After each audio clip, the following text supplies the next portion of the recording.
And I've seen a lot of cops, I've seen a lot of lawyers pull out all the stops. I've seen a lot of children with their parents in their hands. I've felt a lot of women who refuse to understand. Well, I don't think I understand why we're making such a fuss. And I don't think I understand what's come of all of us. And I don't think I understand why we take this world for granted. I just want to get right back to Guitar Players Planet.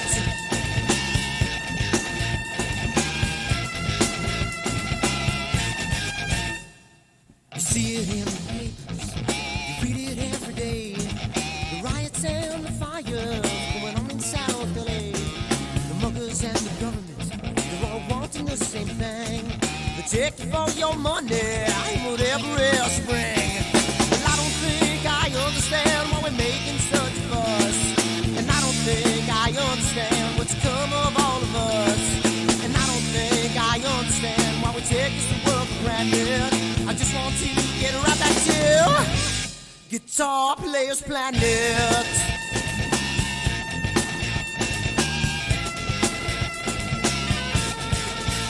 Take me.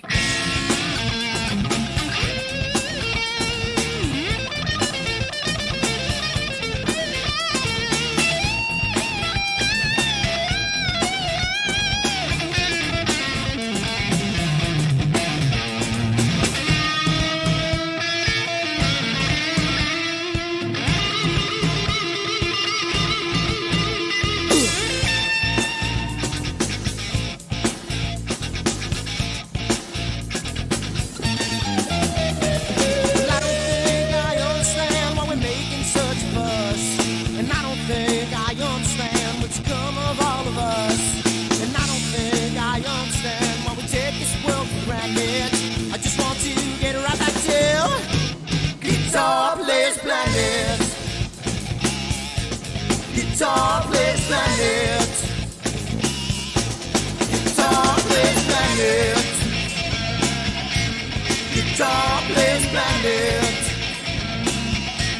Guitar Players Planet. Guitar Players Planet.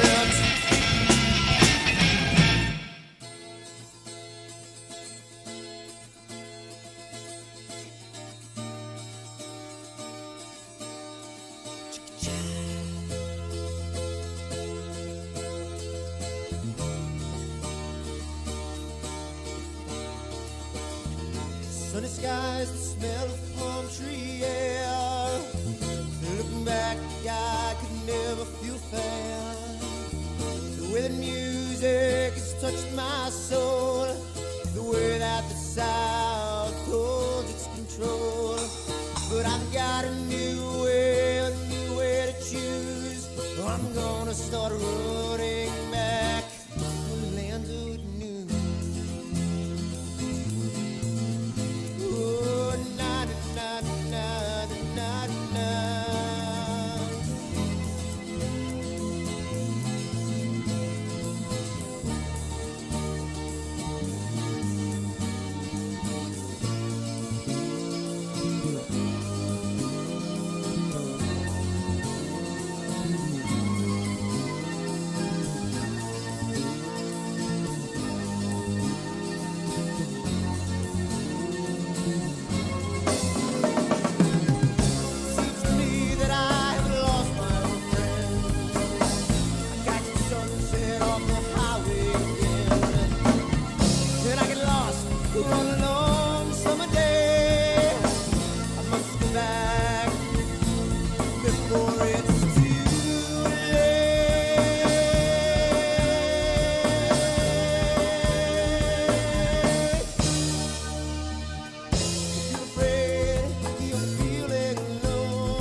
Holidays can ring in your fear.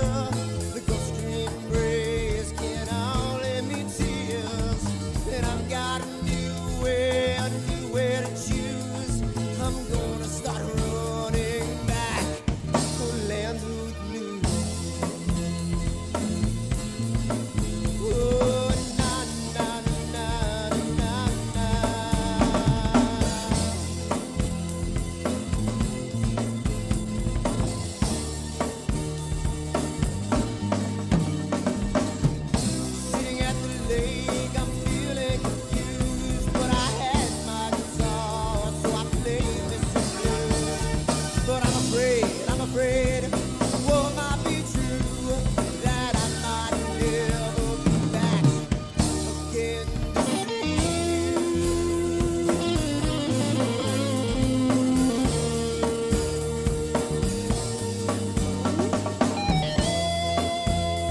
And there we go. Hello. Look who's back. Are we here? Oh, we're here. Hey. We're here. I think we did okay. And I think everybody can hear us, and there's nothing going on that's messed up. I hope. I hope. I hope. I hope. I'll wait for the first person to comment that say, like, it'll be Tom Bramwell, I'm sure it says, can't hear Dan. Oh, man, another day. How's everybody going? What's going on? Hey. Good. It's good. Finally See? able to resurface and get some air after being on the road for 4.5 months. Yeah, welcome back to the Lazy Astronomer. Yes. It's good How's to be it going? back. Good. I miss He you. hasn't been so lazy the past few months. No, I've not had much time to be lazy. It's been No. ping-ponging back and forth across the U.S. Man, and you know what? In your business, you'd rather be busy doing that than, Yep. sitting on something. Yeah. Well, and the weird thing was every time I thought I was going to catch a break and things were slowing down, I was going to have to start really pinching pennies again. Phone would ring, I'd be right back on the road. I had 2 jobs pending for the latter half of this week, and they decided just not to do it. Being this close to Christmas, it's just not cost efficient. Yeah. So, Yeah. We already got comments on. Tom said this new layout streaming software looks great. Well, I mean, hey, listen, I like the other. I really like the other program. It's just too much for me. Jason is the professional, said he can handle it. It's just for me. It's just. I just want to hit a button and go, and that's. I think the same way with my astrophotography processing. I want to just hit a button and I want it to make it work.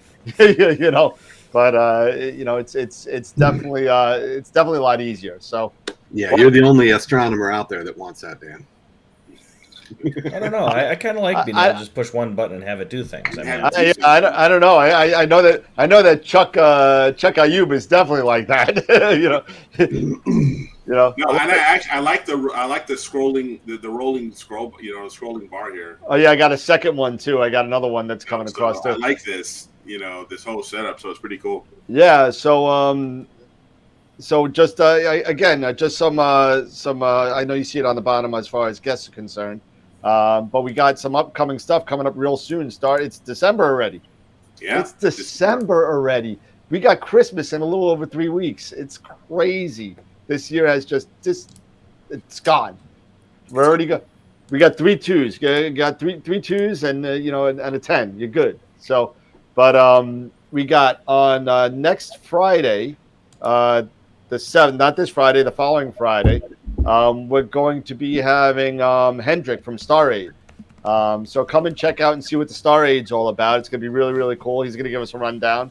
And then after that, we got Amy Astro is going to come on December 17th and come out and hang out with us. So that should be pretty cool. Also on the 17th, we'll be doing the giveaway, and more to come during the show on that. We'll be doing the giveaway for the Mars camp from Player One that was donated to us from Tyler Bowman over at Explore Scientific. So that's going to be really cool. We got a nice Wheel of Fortune. I put the names in. All you got to do is send an email to me, and I'll put you in the running. So, and yes, it's only. I know Mark's going to try this. It's only 1 entry per person. So I mean, I'll start spinning out a bot. Mark's going to inundate you with like 100 emails. You have to be like spamming. I got a special wheel get ready just for Mark. So I mean, that's going to be fun. But so we got that, and also Evo, and I got his permission to call him Evo because I keep on butchering his name. From APT is going to be coming on and running down his new release of APT 3.90 with a lot of good stuff, a lot of good things that's supposed to be a lot better, like the autofocusing routine that I've complained about a lot. I'm sure he wasn't listening to me, but I'm sure he's heard it from other people. But that he really updated a lot of stuff on it, so I'm really interested to see what that has to offer. And then sometime in 2022, first quarter, we're going to be having Filippo, Omar, and Tom from Prima Luce. So awesome. That's going to be cool. Just before we get into the banter, a couple of things in the news for astronomy guys out there, and you're all astronomy guys, and girls, hopefully, and girls. Yes, I didn't want to. Yes. Yeah, nice slate. I'm trying not to. I'm trying not to. Everybody's a guy. I'm from New York. Guys, you guys. Everybody's a guy. But so don't Use think guys. that. Use guys. The two Utes. But so What's the Ute? what? What's a a Ute? Ute? I'm sorry, youths. but I don't know. I know we were talking about this on offline. I don't know if Scott. I don't know if you joined in on it when we were talking about, but Explore Scientific came to agreement with Vixen Telescopes to purchase Vixen. Nice.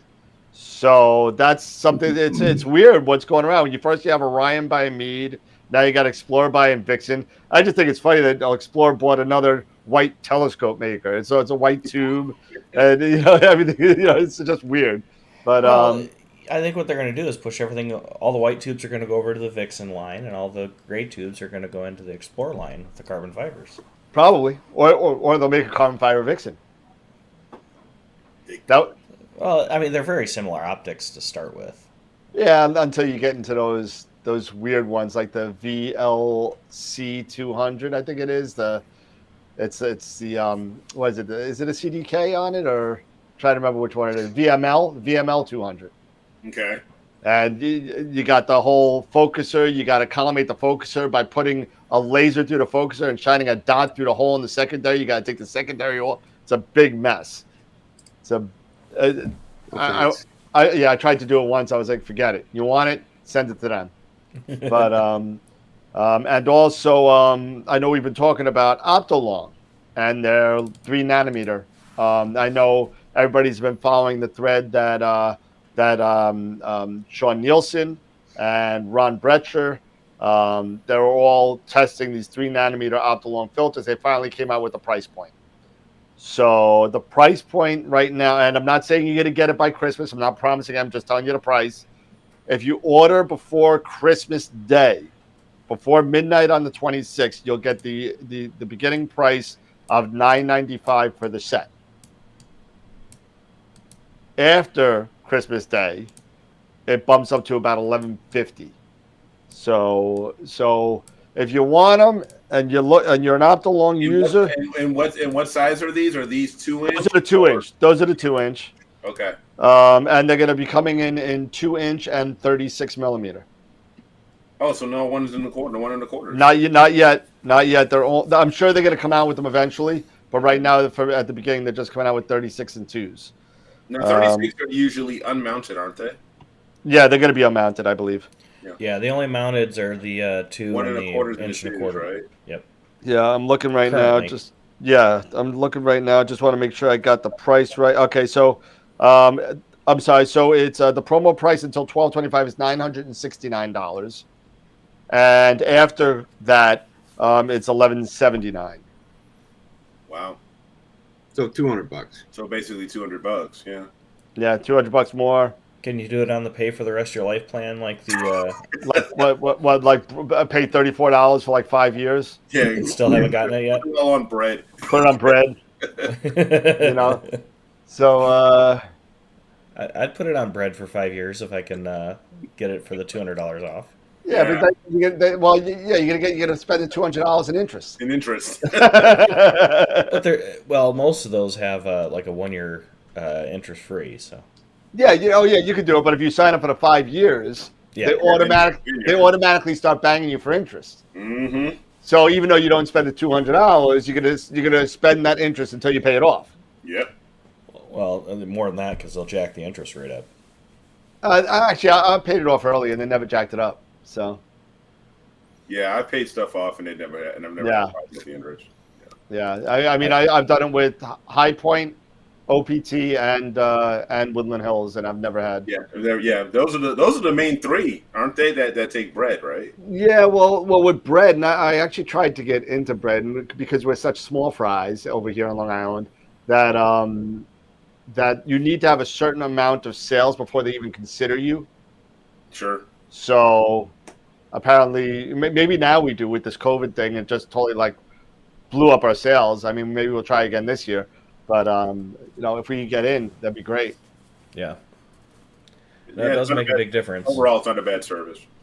What's that? Overall, it's not a bad service. No. You get your equipment, you pay it off. The only thing is, you just got to not get a lot of equipment, and then you got 15 bread bills. Yeah, exactly. So Exactly. so that's all thing. But it is a good service. You don't have to wait for your product, and if you could wait by getting your toys spread out, Yeah, spread them out.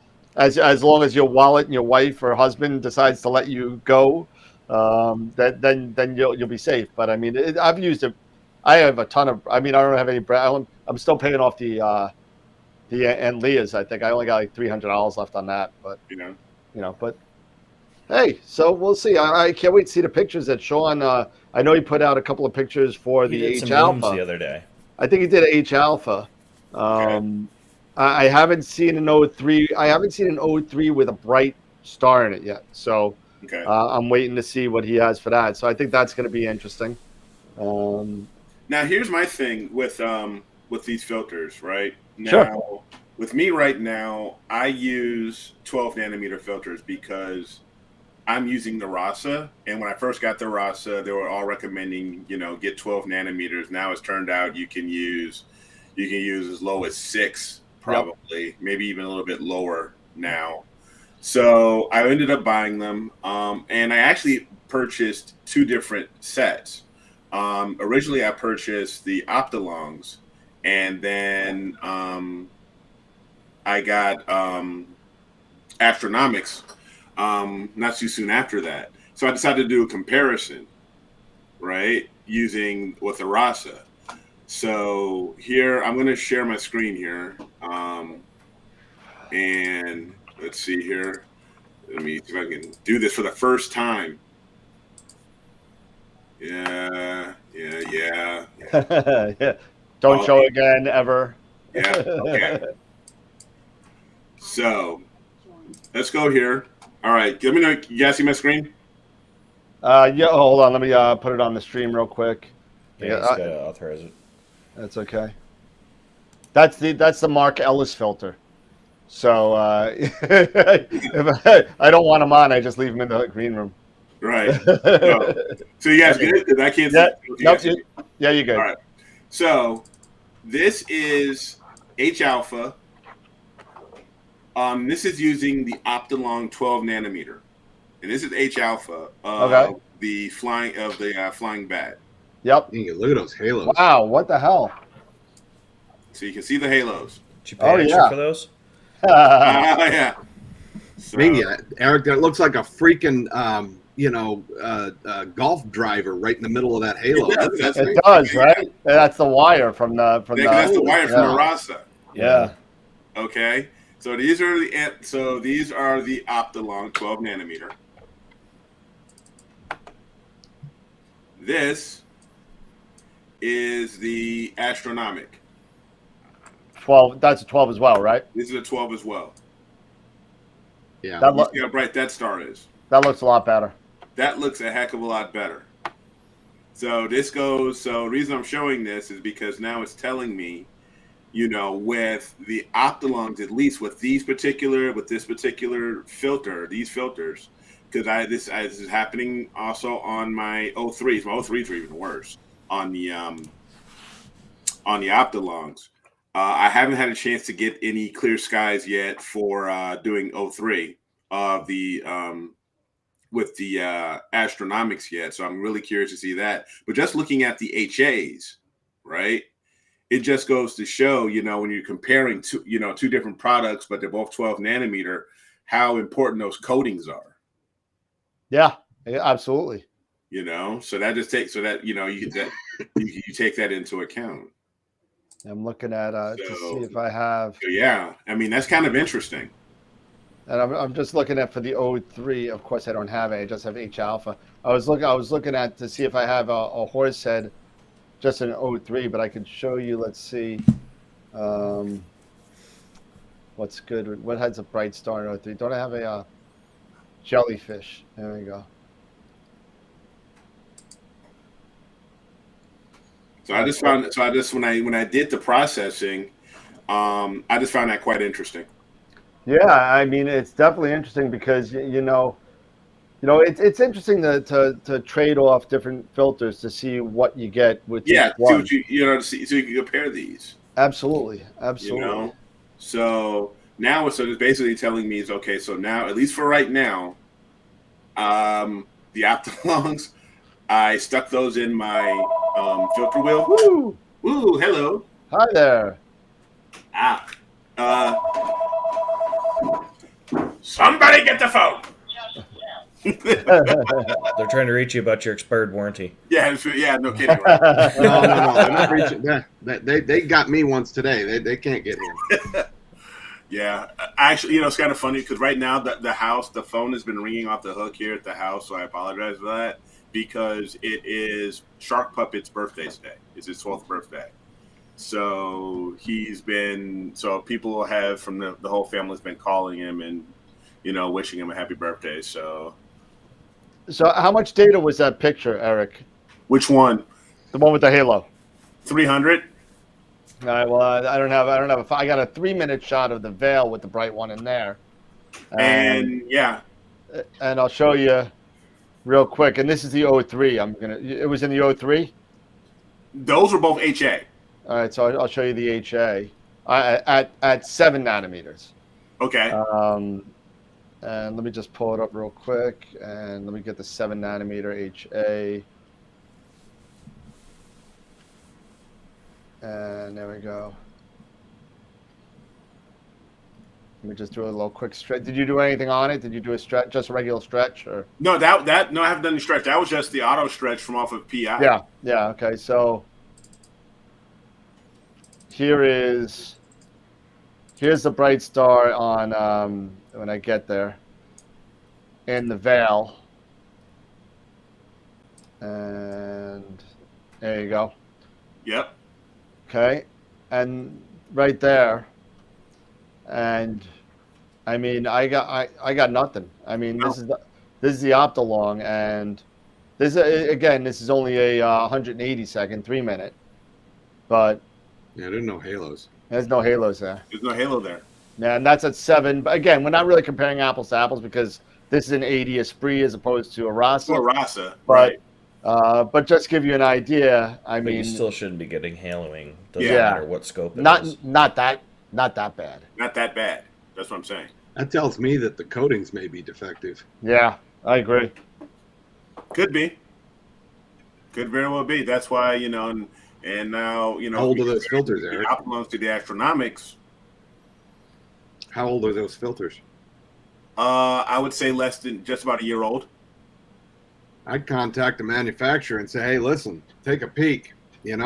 send them back. They may throw you a new set. You never know. That's a good point. That's Can't We hurt got- to ask. We got some questions going on. Those are both. Yeah, I saw those are Mr. mounted. Richard. Those are Yeah. 2-inch mounted filters. I'm trying to find out what Mr. Richards' question is about OAGs. Camera Concepts. Somebody from Camera Concepts page said hi. Oh, that was me. Okay. Thank you, Eddie. Appreciate it. It man. doesn't get any better the older you get. No, I'm telling you, it's horrible. Mounted or unmounted filters. I believe I think we're both mounted on both of them. Yeah, mine's are 2-inch mounted. Yeah, actually, no, I'm sorry. My 7s and 6.5s were unmounted with the SBIG. So Okay, Mr. Richard, you had an 8-inch Schmidt. Look at the Ooh. Celestron OAG. looking for my first OAG. So Yep, Oh. Celestron OAG. Rogue. well, just beware. Or the ZWO large OAG. Yeah. Something you want a large prism. Just beware of the newer version of the Celestron OAG, especially for Schmitz. So, and maybe if anybody else has any extensive experience with these OAGs, let me know. But the SCT adapter on that OAG, okay, it's like 30 millimeters of dead space for the adapter that actually goes on the back of the rear cell. Right. And goes into the collar, and then there's the OAG, and it is the newer one is Hold on for a sec. yeah. Let me see if you got the newer one, Yeah. No. Let me put that over. because this just came out probably 3 to 6 months ago. Okay. I've had mine for less than a year. Let me see what it looks like. So, just do this. Yeah. Yeah, no, that's a new one. Now you see where you're so it works good with your Schmidt because you need that 146, right? Yeah, there's a lens. Never mind. Right here. You mean right here? You need the 146 millimeter. Now if you go to the the 108 back focus. oh, that's the 8, right? This is the 8. Yeah. So if you go to my right, your left, up towards the camera side, right there, that right there. Nope, little bit. Yeah, that's the adapter for your for that fits the OAG onto the reducer. Yes. Now, correct me if I'm wrong, Eric. That's just dead space in there. Yeah, this is nothing but dead space in here. And what I found with the larger telescopes, with the larger scopes, with the 146 millimeter and stuff, when you so like your 9 1/4s and your 11s, and 14s too, because my friend's got a 14, and this is where the problem really came in. That he started to add a bunch of accessories, but he needed that adapter. Yep. So now we needed to go to Precise Parts and get a slimline adapter for it to fit it, because he needed more in focus to get rid of that adapter. Yeah. Oh, wow. There's $200. No, yeah, Mark, I know it comes with multiple adapters. It comes with multiple. It comes with a bunch of them, but for SCTs, it only comes with one. And it's not the right one for all of them. They do sell a large OAG adapter. You know, they do sell that one separately for like the 11s and the 14s, I believe. Yeah, my friend got it, but again, he's got the OAG, he's got a filter wheel, he's got the reducer, he's got the manual rotator on it. He's got so much stuff on there that he needed about 10 millimeters in focus. Okay. And he couldn't get it. He would have to get rid of either the rotator or something that in order to get that. Yeah. So we had to get rid of that that SCT adapter to get to Precise Parts to get a 10 millimeter wide one, as opposed to whatever the 25 or whatever millimeter wide that is. So he could get close enough to get focus. Oh wow. Well, one thing, you mentioned a rotator. One thing I do like about the Celestron is that you can loosen up those thumb screws, and that you can then rotate. You can just simply loosen up those thumb screws just a little bit, and then rotate your camera. And that's awesome. Yeah, that's pretty cool. Yeah, exactly. Yeah, with the newer ones, it's got a built-in rotator, which is nice. Yeah, so that's kind of nice. So you can just loosen those thumb screws up just a little bit, just to get it nice and loose, and then just rotate your camera any way you need it, and then retighten it. You can do the same thing with the Astrodome, the MO. Yeah, with the MOAG too, can't you? It comes stock with grub screws, but you can replace the grub screws with just knurled knob. Yeah, like a little thumb exactly. screw. That sucker does not need to be tight. Those grub screws do not need to be tight. They just barely, you get a little bit of friction. It resists that. That's all you need, because it sits inside of a groove, a deep groove. Yep. And so it cannot. There you go. It cannot fall out. That's exactly right. Yeah. But they're really tiny though, Jason. They're very, very small. Well, you can get them down. These come down to like 2 millimeter. Yeah. So these ones happen to be M6s for the back computer monitors. But yeah, there you go.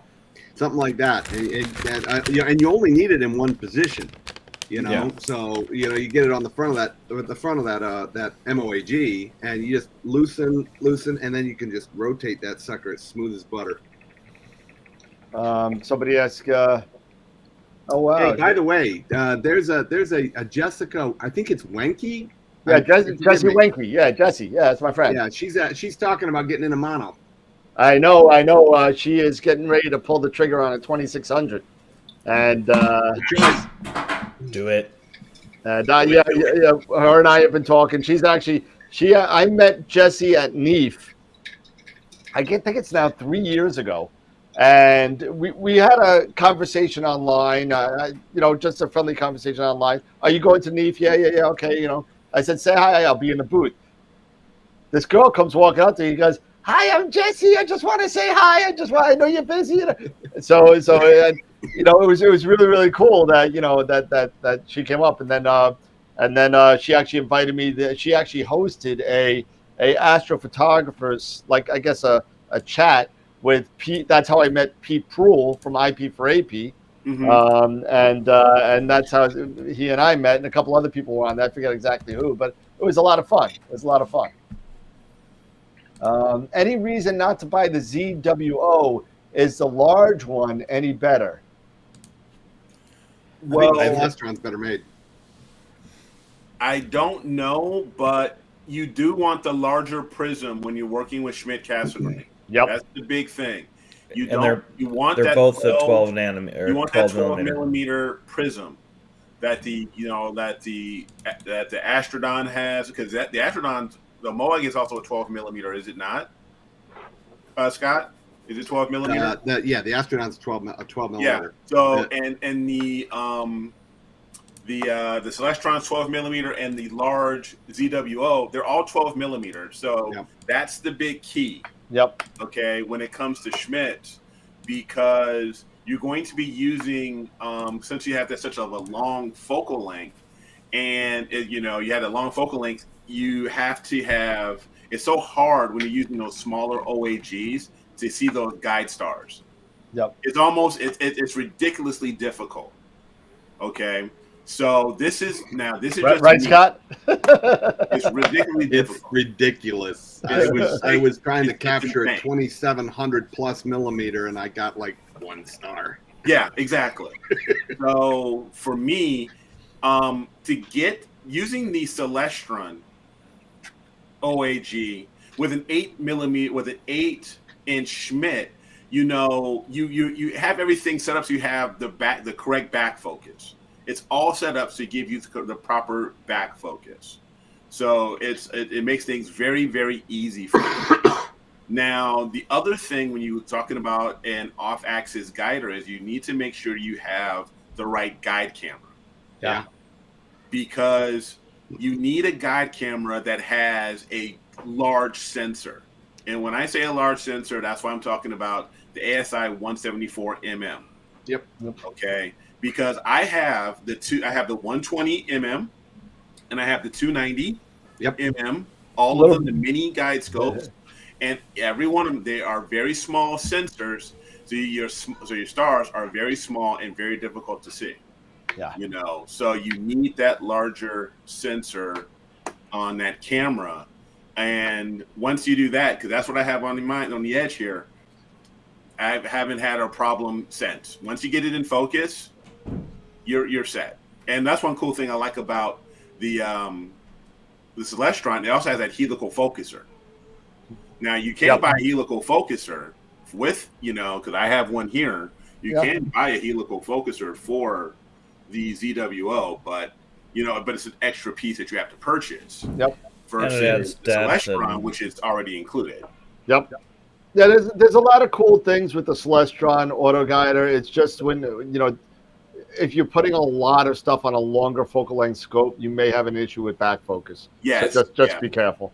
Yeah, so just be careful of that, because using an 8-inch Schmidt versus your 9 1/4 and up, the back focus is totally different. It's way different. Totally different. I mean, you got 108 millimeter up to 146. Up to 146 for 9 1/4 and up, 9.5 and up, rather. No, you're right. 9 1/4. 9 1/4. Yep. Yeah. And that it does come with the helical focuser. Good to know, Mark, that the new one. Oh, okay. The L comes out. Okay. Yeah, the new large one does. Yeah, not for nothing, but that they back basically focus modeled after the Celestron. So. Okay. That back focus at 146, it's not necessarily a sure thing. It really can vary just a little bit. From scope to scope. That's where having those blue fire, shims for your setup for your rig. 1 millimeter. Yep. You can get them. You can get them all the way down to paper thin. I mean, even thinner than that.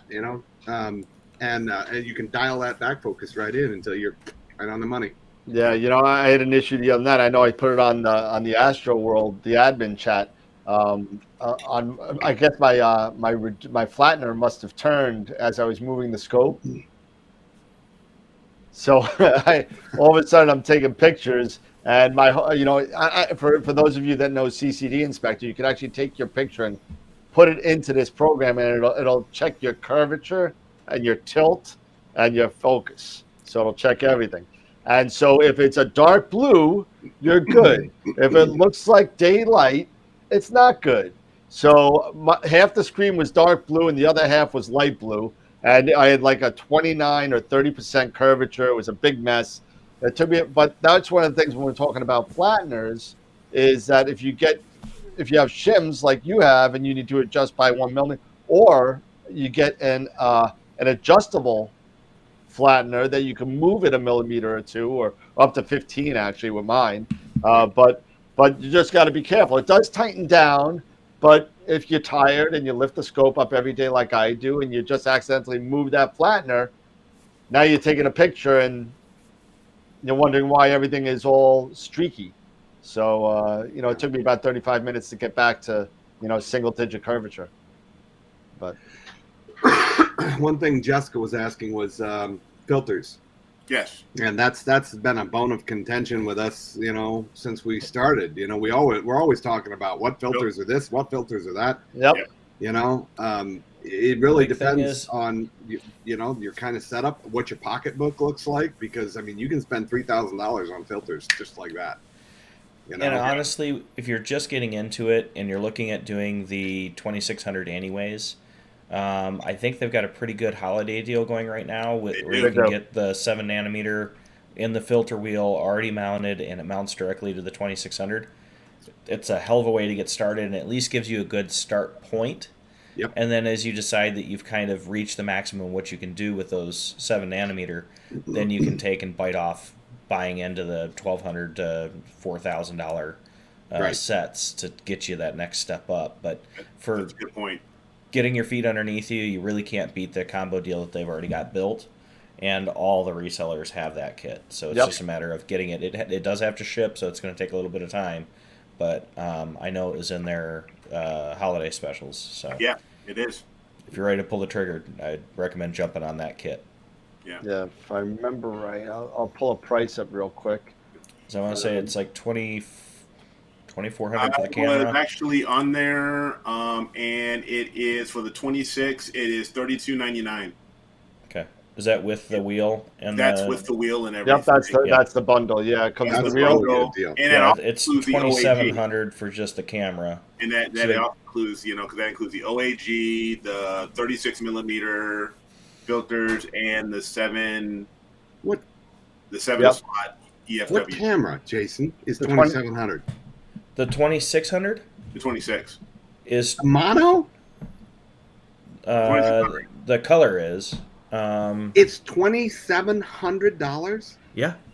Holy. Actually, it went down a little bit. It is $2,480. Okay, for dropped. the color.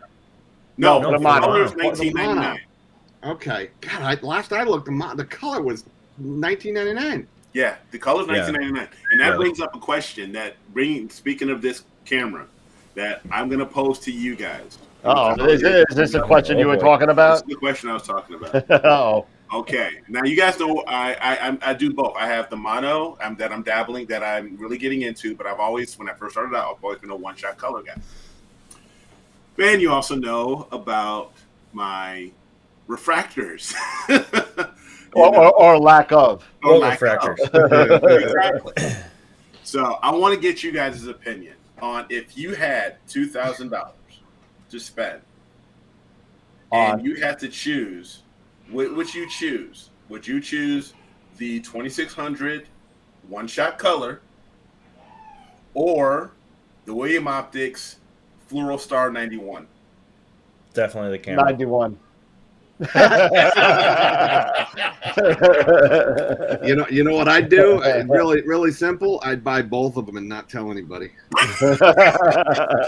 Okay, money bags. Yeah, really money bags. No kidding. Yeah. Well, the reason because the Fluoro Star is still a doublet. Scott.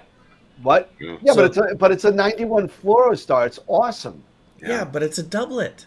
You still got to put a flattener in there. A triplet. No, it's a triplet. Oh, it is a triplet? Yeah, it's a fluoride triplet. 91's a triplet. Yeah, That the was Polaris the triplet. triplet. It's one Yeah, of their it's the newest. FPL. It's the FPL 53. Yeah. Yeah, it's Yeah, FPL yep. 53. Yep. Yeah. It's their newest. It's their newest triplet. Yep. It's like $1,500, right, It's Eric? the same, and it's the same cost. And considering that you sold all your refractors and you have cameras, Yeah, it's like I'm never doing that again. yeah, that's Can we why I get that said in writing? that's why I said refractor for you, because if I was you, I would get the refractor and move my cameras around because you have good cameras. I've got good cameras right now because I've got a 533. Yep. I've got both 294s. I've got the mono and the one shot color. Yeah, I mean, so it's like, but I've seen some pictures of people using that 2600 one shot, and they are awesome. They are awesome. Those are some really nice pictures. They're both amazing cameras. Because I've got the 533 and the 2600 OSCs. Yeah. And that's all I use. Yeah.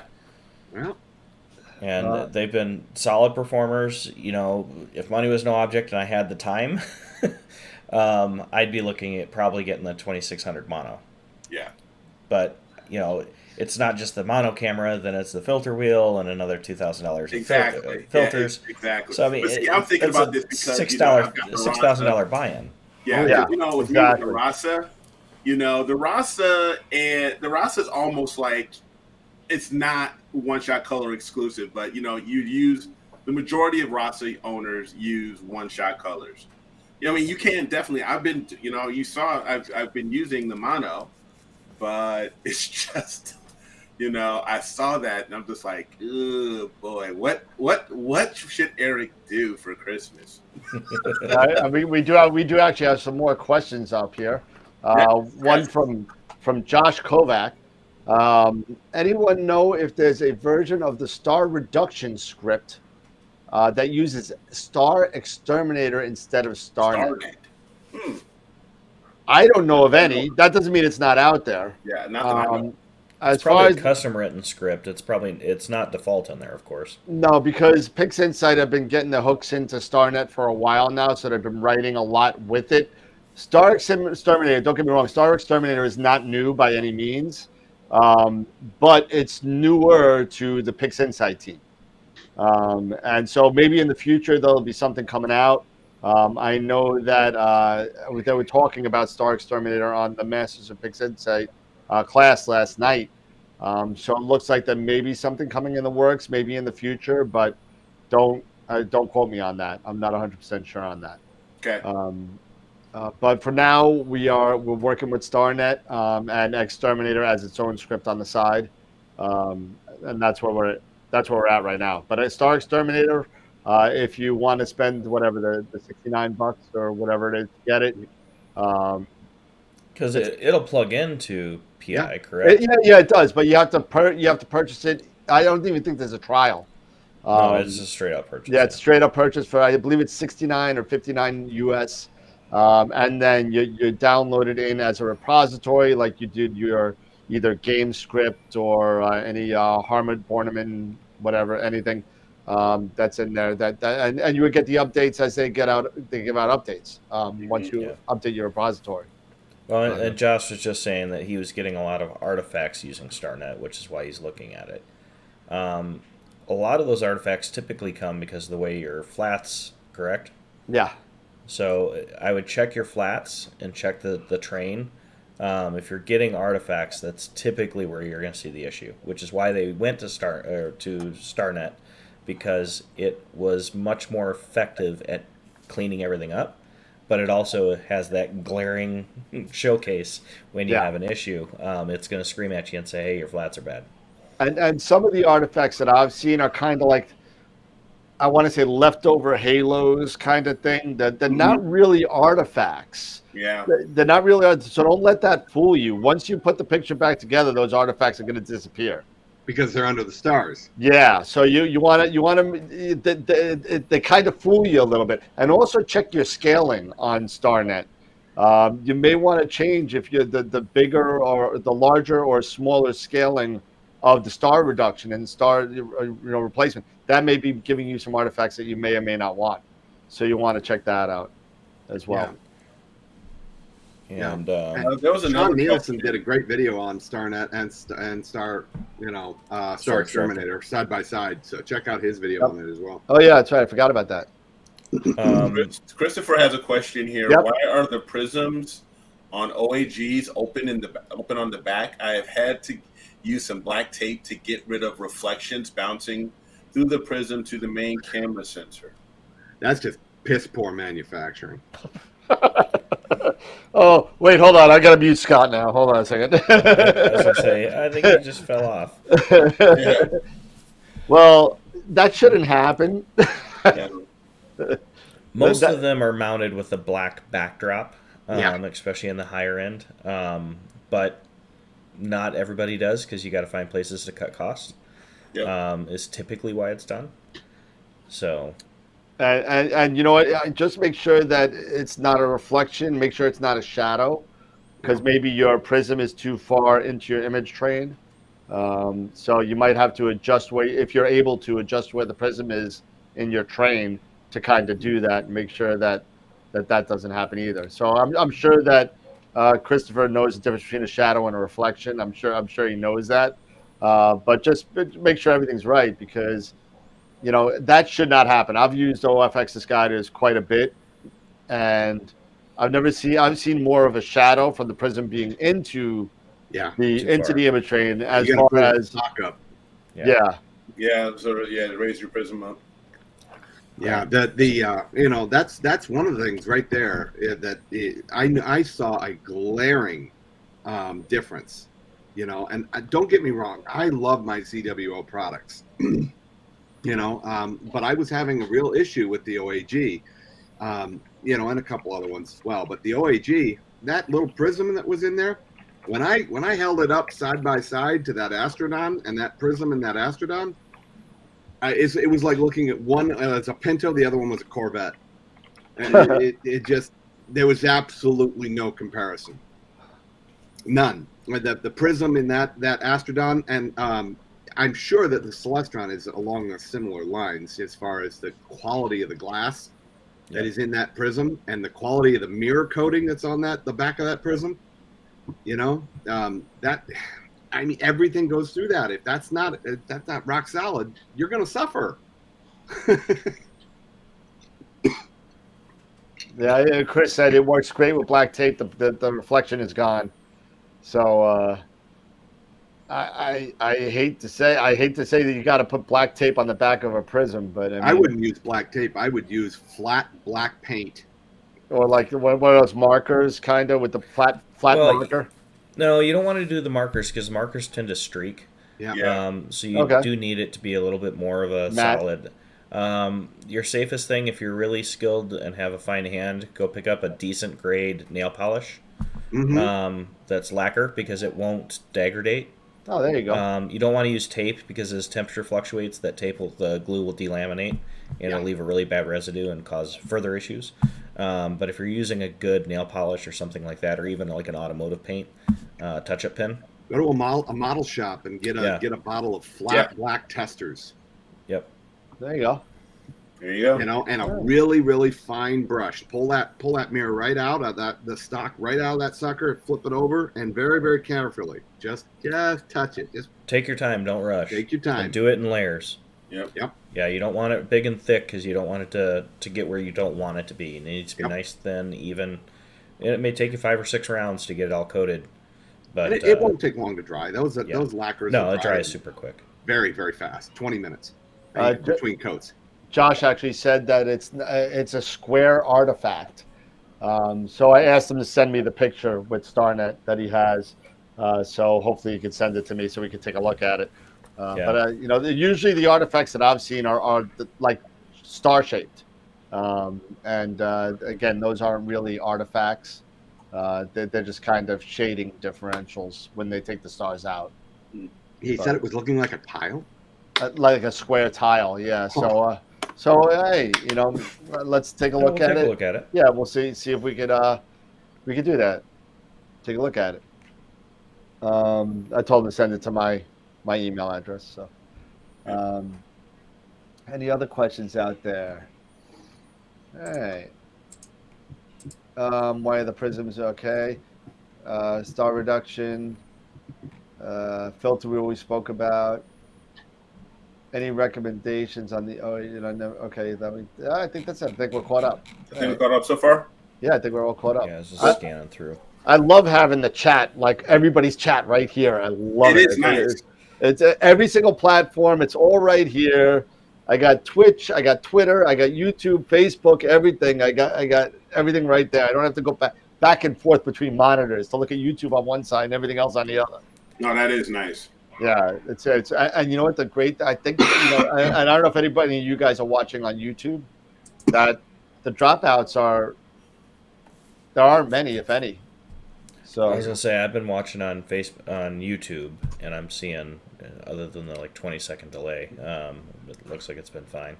Yeah, no, I expect a delay, but I mean Yeah.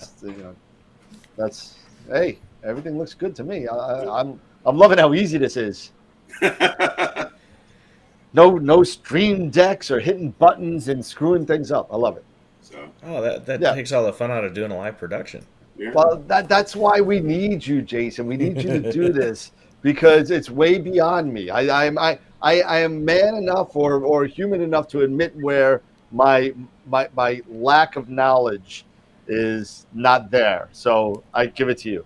I just wish that I could do it when I traveled, because the problem is the amount of gear that I need to travel with to do this on top of my job. Yeah. And I only work half days at my job, so it's 12 to 18 hours. Yeah, literally half days. Yeah. Not my half day. My half day is 4 hours. Well, my half day rate is 5, but I don't do half days. Let's see. Josh said he just sent me the picture, so let me take a look and see Okay. if it's there yet. Next Mark time was you're in asking, Josh, is Orlando, that Jen, you image have to, linear or non-linear? You have to let me know. That's when a you're good. in Orlando next. We'll have to have you guys over for dinner. That's a good question. Whether it's linear or non-linear. Usually, StarNet is usually done after the stretch. Yes, it'd have to be non-linear. So I would say it's non-linear, but I mean, let's wait and see what Josh has to say. Yeah.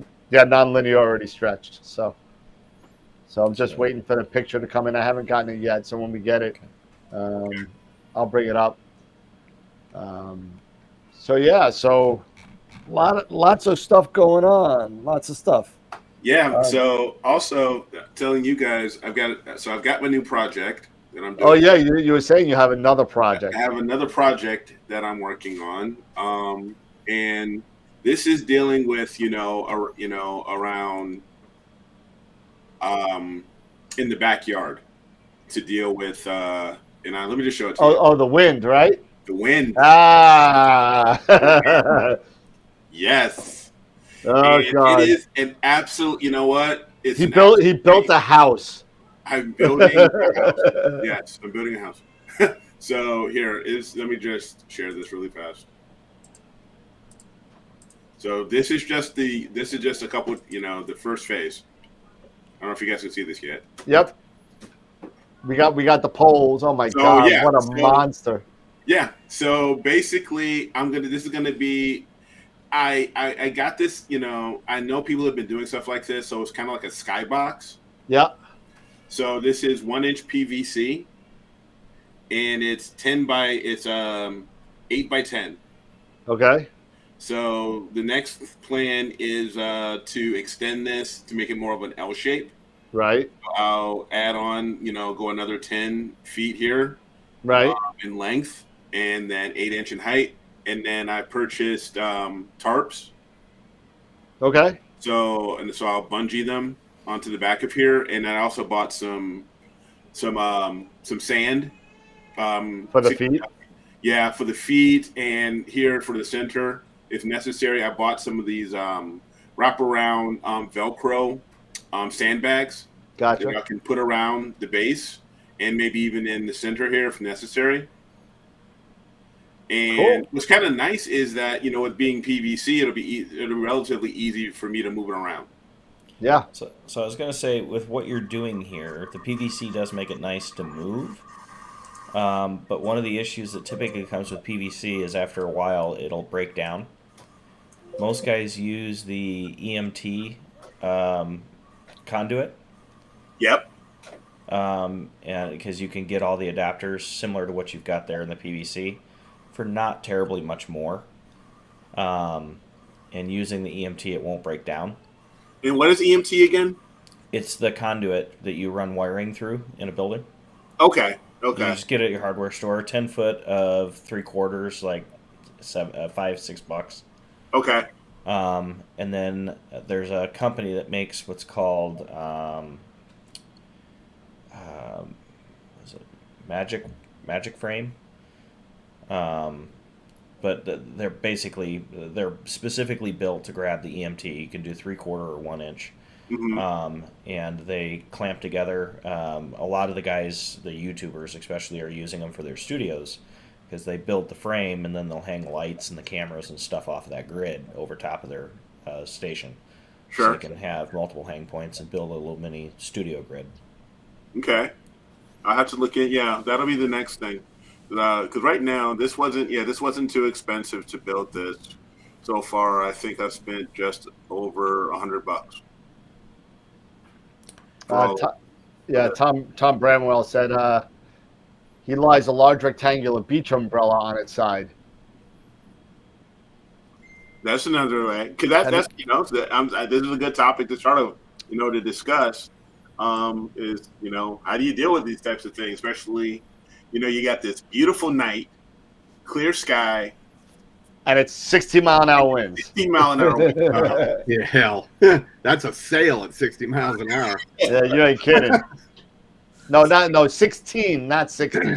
Yeah. Yeah, if it's 60, you shouldn't be out imaging. Yeah. 60 miles an hour, man. I'm pushing, that's tropical storm right there. Yeah. If it's over about 7 or 8, I don't take my gear out. You're not doing nothing. Yeah. So that's why. So it's so frustrating. I have this nice these nice nights. You get a fenced in backyard, but the fence don't do a darn thing to help you. No. Well, so on a couple of those nights, like even when I'm getting moon that's casting shadows on my scopes, I use a light reflector and a reflector holder, and like 40 pounds of base weight, and it's a 3x4 flag basically. Yep. And I just put it up so it just blocks the little bit of wind and the moon, and then throughout the night I just go over and move it just a little bit to get it to stay with the scope, so that it doesn't have the most of it for me is moon reflection, but Sure. The big thing is keeping it out of frame, but close enough that it actually affects the reflections and wind. Yeah, you've got a lot of surface area on that false wall there, Eric. Yeah. Even a 5 or a 6 mile an hour wind, that's going to push a lot on that thing. You might want to think about That's why I was thinking about guying it out. Using having these sandbags to help it weigh down on the center beam, to help that. You almost want to take and use like a T on the lateral bars that would run parallel to the ground, and use those to make a cantilever similar to what Scott was referring to. Yep. Yeah. Cantilever it out 70% so that you can sandbag that to give it something to pull against and push against. Mm-hmm. Because when it's that big of a sail, a 7-mile-an-hour wind is going to wreak havoc on that giant sheet. So you probably eventually want to scale that back to about 50% of what it is now. What it is now. Yeah. Because that big of a sail is going to be a hell of a thing to fight. Because if it gets over 10 miles an hour, you're going to risk gear getting damaged when that thing gets away from you. Yeah. Okay. The other thing is to remove the any of the flex points in that PVC where the wind is. It could, if it's strong enough, it could just break those connection points. PVC connection. If you just guy it out, with some reflective, just tent cord, that you use to guy out a tent, and just stake it down, and that would provide the kind of support that you would need to keep it from, going crazy on you. Okay, so you're saying use some tent cord as well. Yeah, just guy it out. Yeah. Yeah, guy wires. Yep. But if you used the T's, and then you could take and put another piece of PVC out at 45 to 60 degrees, Yeah. to create a cantilever, so it has something to push against. Yeah. Yeah. But it has to be parallel to the ground because the T's will only work in that angle. Okay. But again, you're putting another weak insertion point in there because you're splitting that whole length to put the T in. So Gotcha. that's where the product I was referring to is called a maker's pipe. It's a clamp that actually goes over, so you can use a solid rail for more rigidity, and then it just clamps over it, and it allows you flexibility to maneuver it. And they've got different ones that allow you to actually change the angle. They've got some that are rigid 90 degree. I texted it to you, so you've got it. Yeah, so text it over to me so I understand. Yeah, Yeah, it should be on your phone now. Okay. We have a lot of suggestions on here for you, Eric. Yeah, this is why I posted this, and this is why I wanted to share this, because I wanted to get some input from folks. Use 10-inch leg bolts and conduit brackets. Landscaping screen tarps that allow to pass through.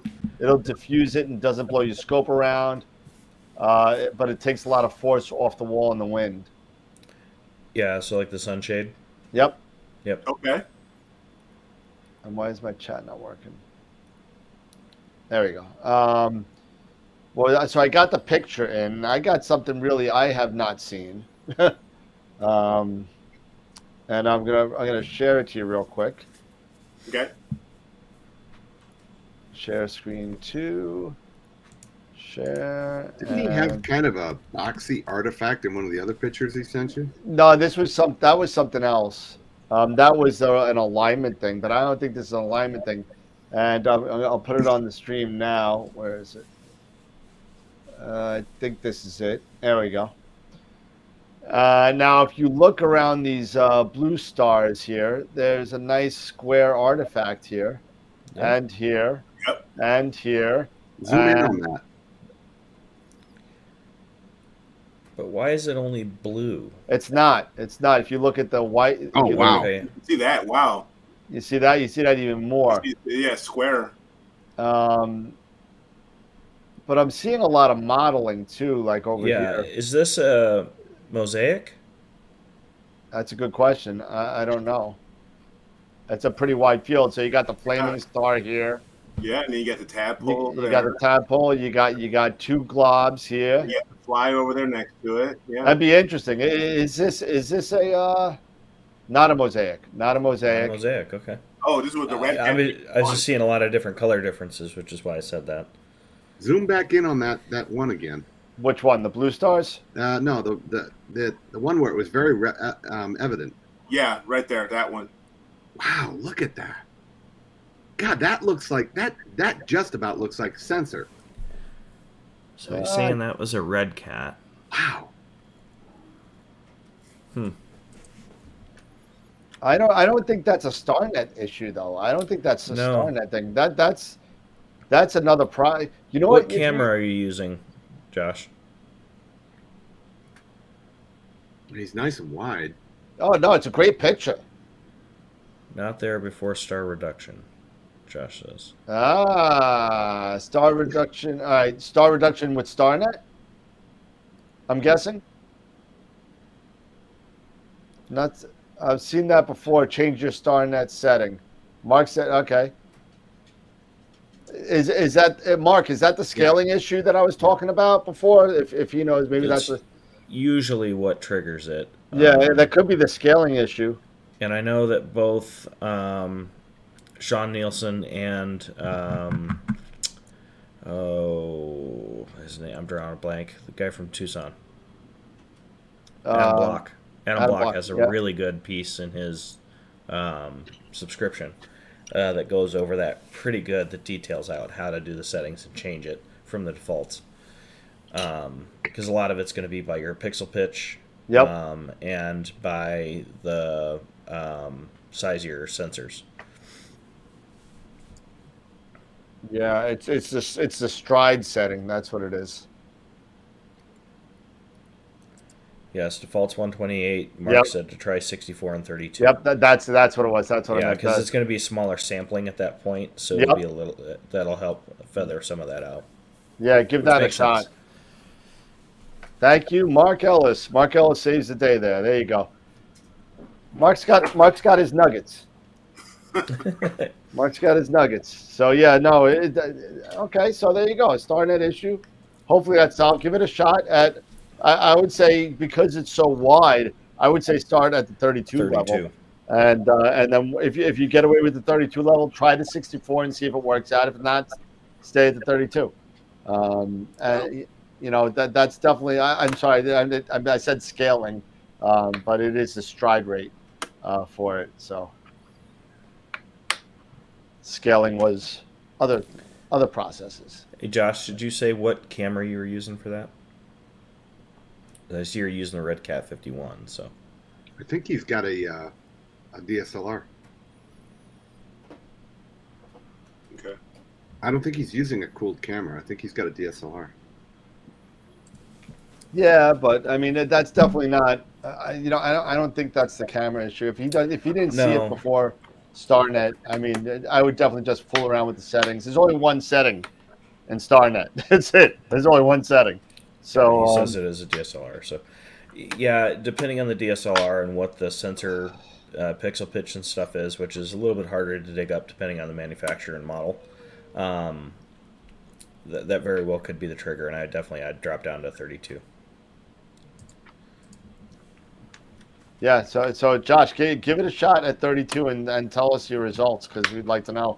Hopefully, the rest of the watchers will be able to kind of learn from that. So that's a good thing. I don't use a lot of StarNet, but it's kind of a cool way to kind of fix your background and put the stars back in if you don't want to make star masks and stuff like that. The only time I've ever used StarNet was to remove stars to do a starless image. I've never used it to fix. Yeah, that's all I've done as well. You know, I've actually made because I wanted to mess around with nebulosity without really making a star mask in the background. You know, so I just took everything out and I just did a mask around the nebula, and I did the nebula without it because there was a lot of stars in the nebula. Mm-hmm. You know, so I didn't want to. There's a way to do it. You can make a gradient mask and add it with pixel math. You could do a gradient mask plus a star mask, and it will just add the stars in your gradient mask.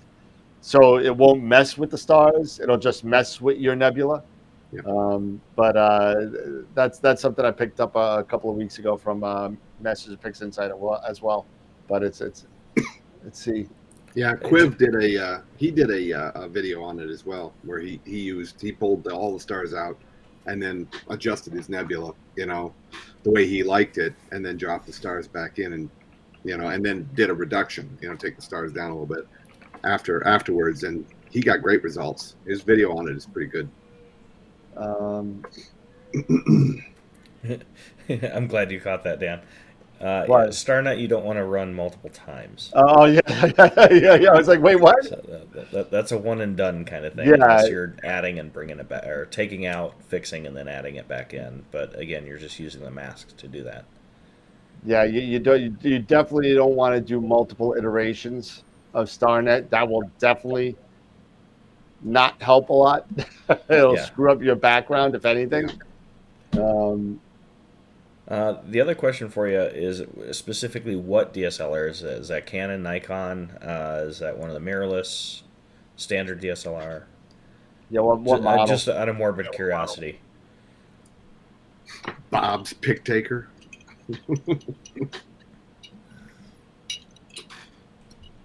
Tarek, come on, man. You're like dissing on you're dissing on the DSLR users, man. Come on. Hey, we all started there at some point. Yeah. Got a new mask. I got a new mask each time, but it's shows after the first one. Canon T7. T7. Okay, so that's one of the entry level. Yep. So T7, without googling it, I'm going to venture out that it's probably an APS-C. It is. And I think probably it has a IR cut filter on it. Yeah, oh yeah, I'm sure it's not modded. Yeah. Yeah. But even still, you know, you got to sit there. You got to fool around with those StarNet settings because they're going to be different for every camera. Yeah. And I would probably even jump onto Reddit. There's a bunch of Astro groups out there on Reddit using DSLR specifically. I would pose that question, see if anybody's worked in PixInsight with that T7, to see if they have any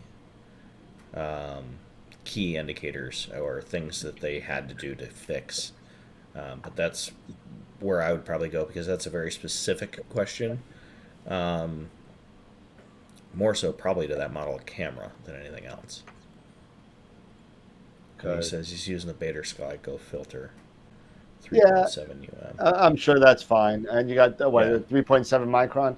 Yeah. But I am sure that's fine. But you know what? The whole thing is that no matter what you're putting with your image train or your camera or your telescope, whatever, certain settings for my setup is not going to work for your setup.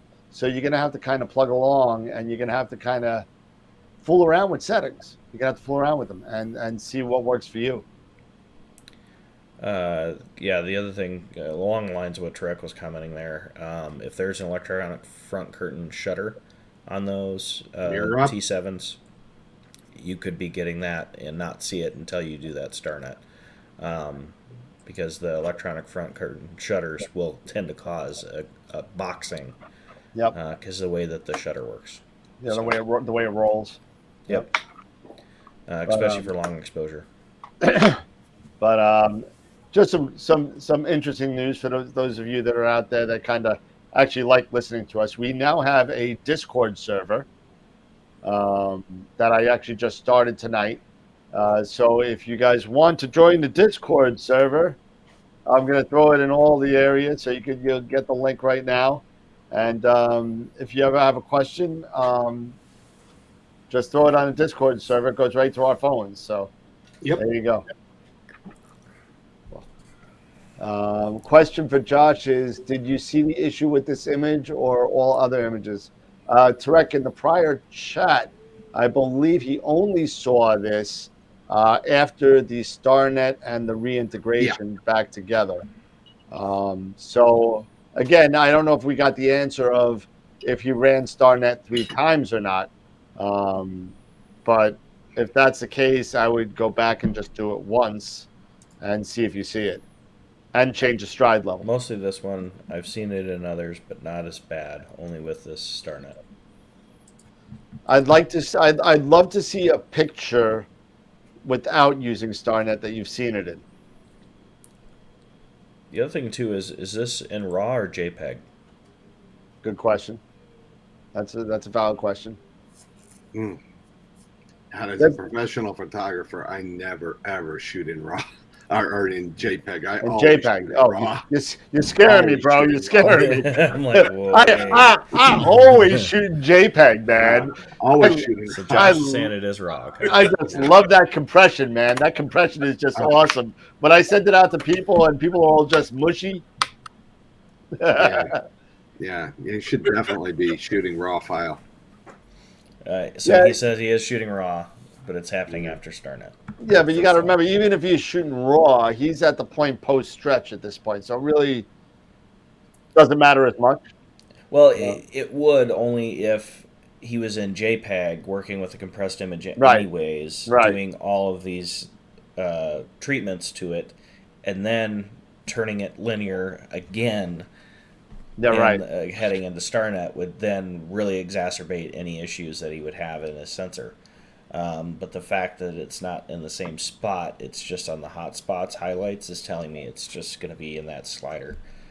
Dropping that down to 32 should clean it up a fair amount. Yeah, I'd love to see. Yeah, I'd love to see the results on that. That I would love to see the results on. So when you get the results at 32, send it to me. I'll throw it on the site, and I'll throw it on the new Discord server. How about that? There you go. What else we got? And guys, I know you've been looking at the little rolling marquee across there. Don't forget to send your emails to me for the giveaway. The list is growing. The wheel's getting bigger. I'm going to go on TikTok and a whole bunch of stuff this week to promote this giveaway. So remember, 1 entry per person. 1. Does that include us? You guys cannot win. Oh. Sorry. No wonder Mark didn't want to come on the show. Sorry. Tim, I usually clean up StarNet leftovers using clone stamp. Yeah, absolutely. You could definitely do that as well.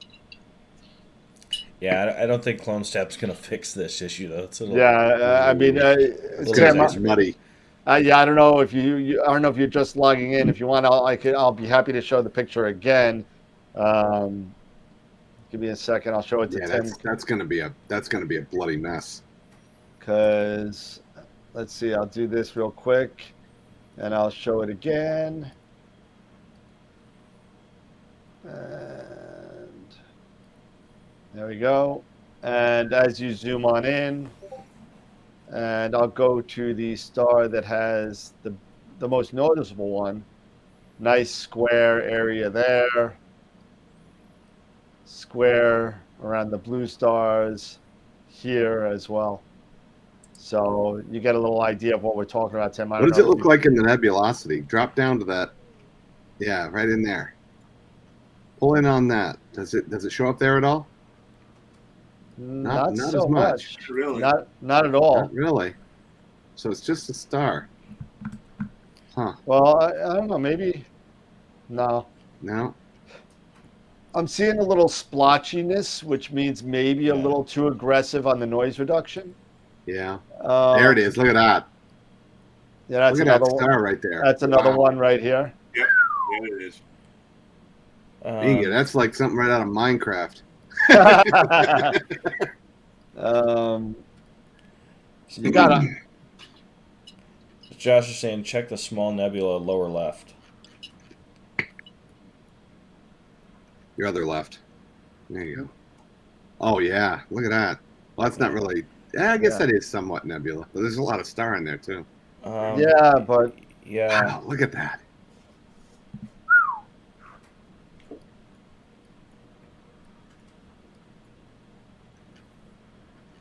I mean, we're really pixel peeping here, but Yeah, but even zoomed out, I mean, you're seeing the Oh yeah. aftermath. yeah, I'm seeing a little rigging on the stars too. Now again, that has nothing to do with. I'm probably being a little nitpicky, Josh. I'm sorry, but this is. I'll be honest with you. Looking at it from here, it's a beautiful picture, Josh. I gotta tell you. Yeah. You know, and in all fairness, these pictures of this field of view are not made to pixel peep. They're usually low resolution pictures with a very wide field.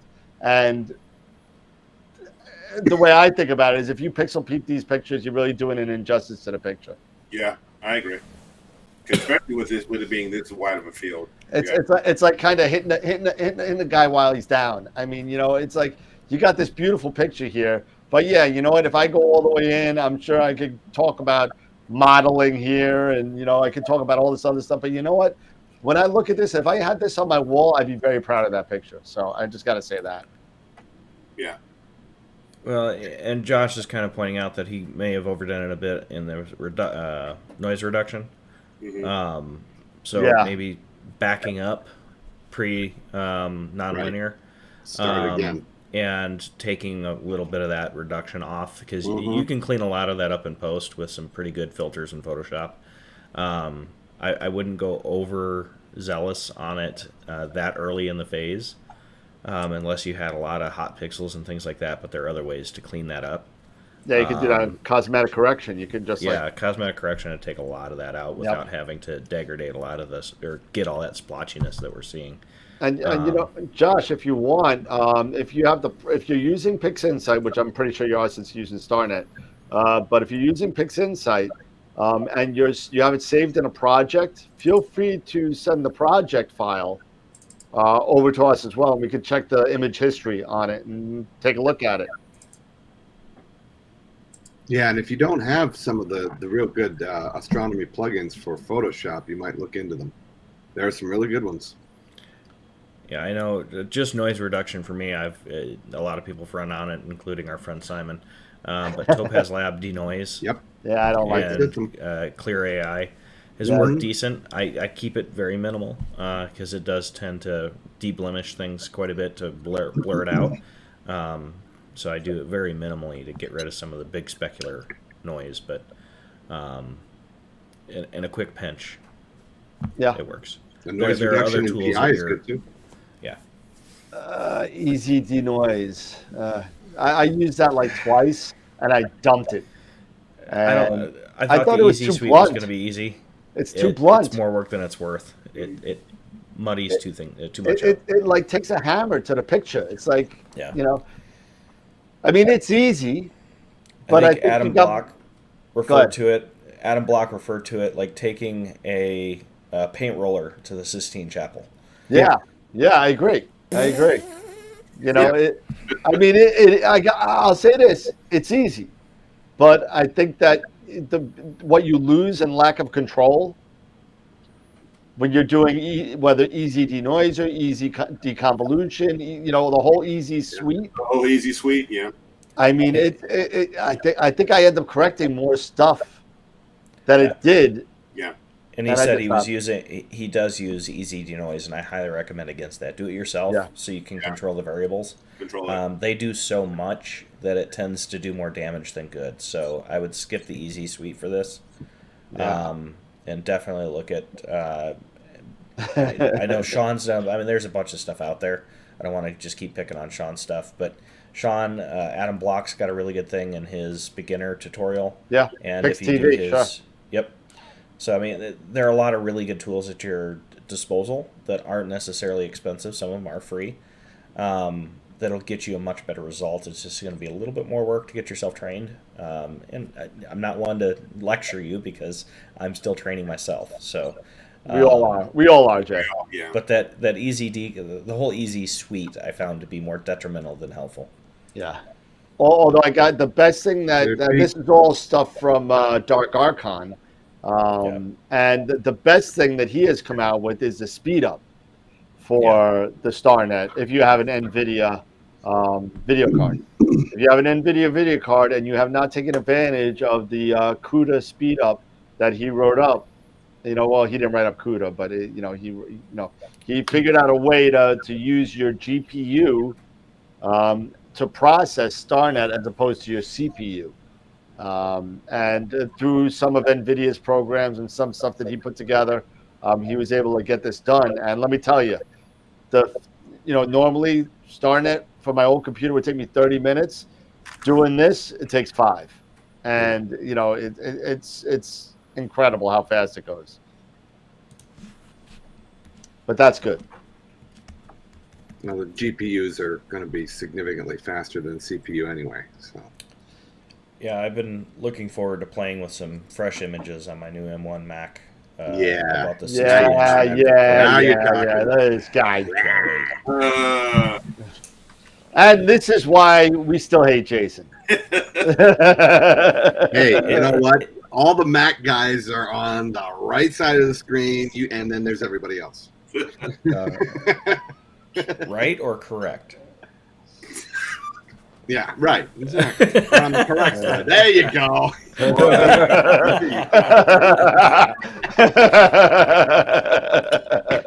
Now, if you're an Apple stockholder, you're welcome. It's been a There you very go. financially lucrative. Now the Mac guys are on the bottom.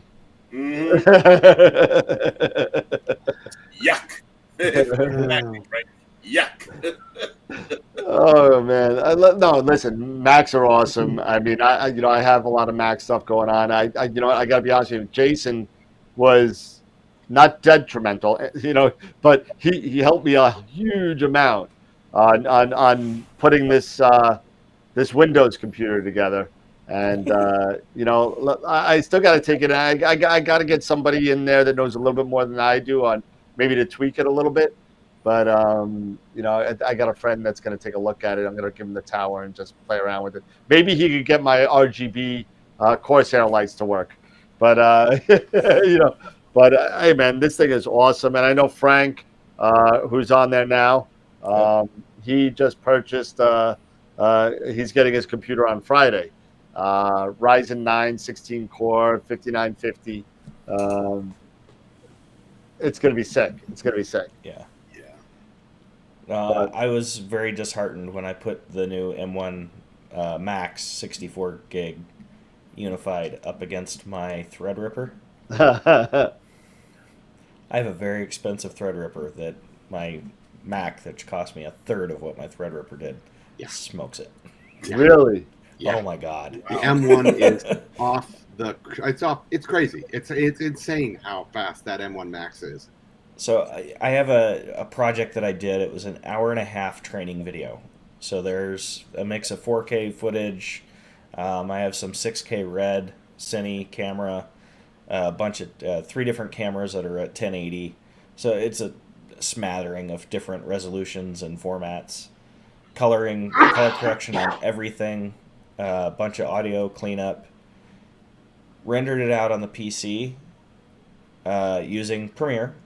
Yeah. Yep. Took so an 1.5-hour project took 2 hours and 74 minutes. Yep. The exact same project, nothing pre-rendered. Took another hour, huh?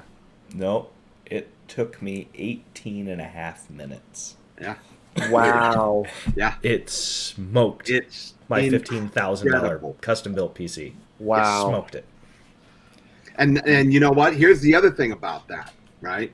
About 1.5 years ago, I was looking at purchasing a top-of-the-line MacBook Pro, right? And I was tricking it out.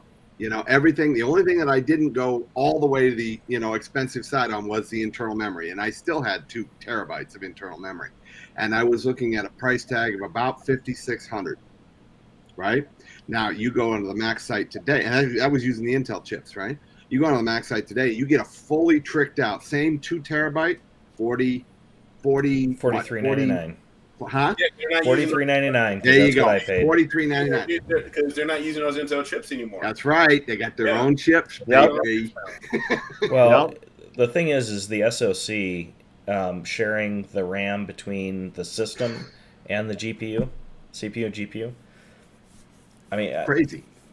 I've got a 16 gig video card in my Threadripper. Wow. And I now have a 64 gig capable GPU in my laptop. In a laptop.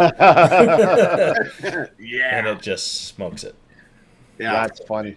That's crazy. Yeah. Tom was talking about that as well. He said, the best thing is driving the Eagle from my Mac and then doing PixInsight in the Mac. Yeah. Yep. I agree, Tom. I do the exact same thing. Or I should say I will be once I get down to Florida. You ain't doing much of anything. I ain't doing nothing now. Are you? Because you're using VMs, aren't you? When you're doing that, you're using VMs. Because you can't run, or can you run PixInsight? It's just on a the web Mac? portal. Well, you can I do can run Windows PixInsight Remote on the Mac. Desktop. Okay, all right. I didn't know it was. I thought it was just IBM. Oh, no. No, it's you got Mac. Okay. Yep. For a time they didn't though. In the beginning they didn't have it on the Mac, but Yeah. But now, okay. yeah. So you got Mac, you got 64 and x86 too even. But Jeez. I'm wondering who downloads PixInsight for x86. If you download PixInsight for x86, we want to hear from you. We want to hear from you. We want to know if it's even worth it to make an x86 anymore. Please let us know. Well, the thing is they're still they have to do x86 because a lot of the observatories are still on 6 to 8 year old computers because they're running Windows 7 and a lot of the scientific software hasn't been rewritten, so they're not going to upgrade. I guess They're on an island. They're not on the internet. They're completely just data acquisition, going to a NAS, and then getting pulled off the NAS onto computers that are much more powerful. Yep. So the acquisition softwares, especially at university level, are usually at least a couple generations old. Dinosaurs. Telling you. I mean, I'm actually going to a school, and I forget the name of the school off the top of my head, in Connecticut on the 8th, and we're rebuilding. It's Is a that the one you sent me pictures of? Yeah, Up on the roof? Yep. So we're rebuilding the observatory there for them. Jeff and I from Camera Concepts are going up there for 2 days. They just got the CEM 120. They're tricking out this whole thing. This is the picture that I showed about 6 months ago where the dome was opened up to the elements for like 10 years. Yeah, and you showed that what was like a 10-inch Schmidt. Yep, and it was completely destroyed. Of course it was. So now they're going to be doing EAA with a 127 on a CEM 120 with a solar scope, and they're tricking this whole thing out. And we got the Eagle. I got the Eagle 4 Pro sitting up on my shelf right now. I just loaded it all up, and it's gonna be fun. That's on December 8th, so maybe I'll go live from Connecticut on December 8th. So December 8th, there's not gonna be a show December 8th. So I'll be in Connecticut. Okay. So I don't think there was a show on December 8th anyway. Yeah, December 8th. Yeah. Yeah.